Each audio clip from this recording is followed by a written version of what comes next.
3 న్యాయవాద కుటుంబాలకు, లాయర్ల కుటుంబాలకు హృదయపూర్వక నమస్కారము. ఈ సందర్భంగా చెప్పేదేమంటే, నిన్న అనంతపూర్లో జరిగినటువంటి ఒక దుర్ఘటన, దానిపైన చర్చించే సందర్భం ఆసన్నమైంది. ఈ విషయం చెప్పేదేమంటే, ఈరోజు ఏదైతే పోలీస్ స్టేషన్ 320 పోలీస్ స్టేషన్ అనంతపూర్లో జరిగిందో, దాని మీద పూర్తి స్థాయిలో చర్చ జరగాల్సింది. అది వాస్తవం, యథార్థము. ముఖ్యంగా ఇప్పుడు చేయాల్సిందేమంటే, దయచేసి న్యాయవాదులు మీరు మాకు సహకరించండి, మేము మీకు సహకరిస్తాము.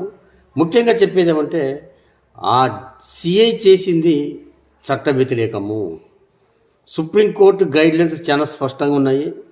సివిల్ పంచాయతీలలో దూరకూడదని చెప్పి తీర్పులు ఉన్నాయి. పైగా డీజీపీ వారు చాలా స్పష్టంగా ఒక సర్క్యులర్ కూడా పాస్ చేయడం జరిగింది.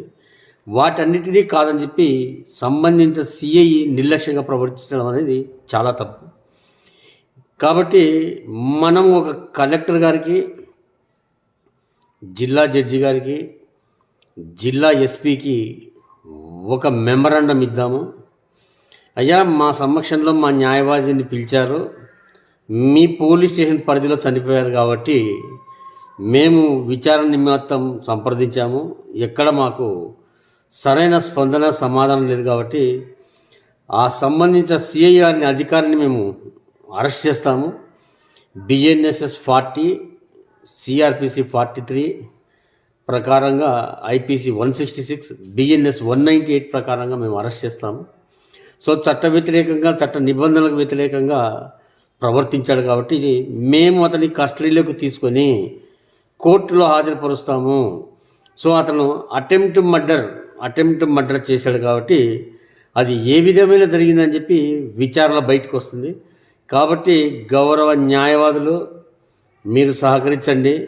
మా సంస్థ మేము ముందరికి వచ్చి పోరాడతాము, ప్రశ్నిస్తాము. మీరు మాకు సహకరించండి, మేము మీకు సహకరిస్తాము. ముఖ్యంగా సుప్రీంకోర్టు ఇచ్చిన తీర్పులను కూడా మ్యాజిస్ట్రేట్లు నిర్లక్ష్యంగా ప్రవర్తిస్తున్నారు. ఈరోజు జరుగుతున్న కోర్టులో జరుగుతున్న ప్రతి ఒక్క వ్యవహారము అది చట్ట వ్యతిరేకంగా జరుగుతుందన్న విషయం ప్రపంచానికి తెలుసు. కానీ ఎవరు మాట్లాడలేని పరిస్థితి ఉంది. కాబట్టి మాట్లాడే పరిస్థితి వచ్చింది, సమయం వచ్చింది, సందర్భం వచ్చింది. ప్రతి ఒక్కరికి బాధ్యత ఉంది. న్యాయవాదులు అనేవాళ్ళు సమాజంలో పోలీసు వ్యవస్థకి ఎంత ఉన్నతమైన గౌరవం ఉందో, న్యాయవాదులకు అన్నే హక్కులు, అంతే గౌరవం ఉంది. పోలీసులకు రాజ్యాంగం ఏమో హక్కు ఇచ్చిందో న్యాయవాది కూడా అదే హక్కు ఇచ్చింది. జిల్లా జడ్జిలకు, మ్యాజిస్ట్రేట్లకు రాజ్యాంగం ఎంత హక్కు, ఎంత గౌరవం ఇచ్చిందో న్యాయవాదులకు కూడా అంతే గౌరవం, అదే హోదా ఉంది. ఒక చిన్న ఎగ్జాంపుల్ చెప్తాను. న్యాయవాదికి అనేది హద్దులు లేవు. పోలీసులు ఒక స్టేషన్ పరిధి, తన స్టేషన్ పరిధి దాటి ప్రవర్తించకూడదు, ఎక్కడికి పోకూడదు. కానీ న్యాయవాది ఎక్కడికైనా పోవచ్చు కదా. మ్యాజిస్ట్రేట్లు కానీ, జిల్లా జడ్జిలు కానీ వాళ్ళ పరిధికి నిర్దిష్టమైన పరిధి దాటితే వాళ్ళు జోక్యం చేసుకోరు, మా పరిధి కాదంటారు. కానీ న్యాయవాదికి ఆ పరిధి లేదు, ఎక్కడికైనా పోవచ్చు. న్యాయవాది, లాయర్లు ఉండేదే న్యాయాన్ని బ్రతికించడానికి, మానవ హక్కులు బ్రతికించడానికి, సమాజ గౌరవాన్ని బ్రతికించడానికి.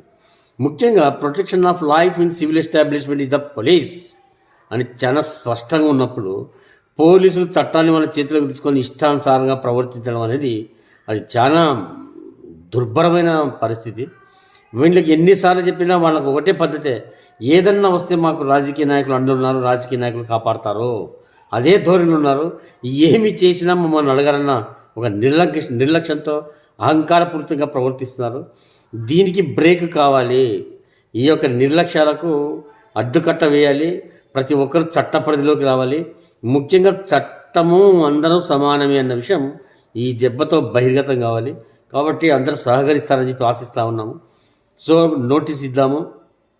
ఆ సిఐ ఎక్కడున్నా కూడా అందరం కలిసి వెతికి పట్టుకొని చట్ట ప్రకారంగా, చట్ట నిబంధనల ప్రకారంగా జడ్జి ముందర హాజరుపరుద్దాము. జడ్జి గారు ఎఫ్ఐఆర్ కట్టిస్తారో, లేదు మేము తీసుకోమోద్దని అంటారో చూద్దాము. ఈ దెబ్బతో జడ్జీలు, పోలీసులు కలిసేటువంటి వ్యవహారం కూడా బహిర్గతం అవుతుంది. సో అందరూ సహకరిస్తారని చెప్పి ఆశిస్తూ ఉన్నాము. న్యాయవాద కుటుంబాలకు, లాయర్ కుటుంబాలకు విజ్ఞప్తి. నమస్తే.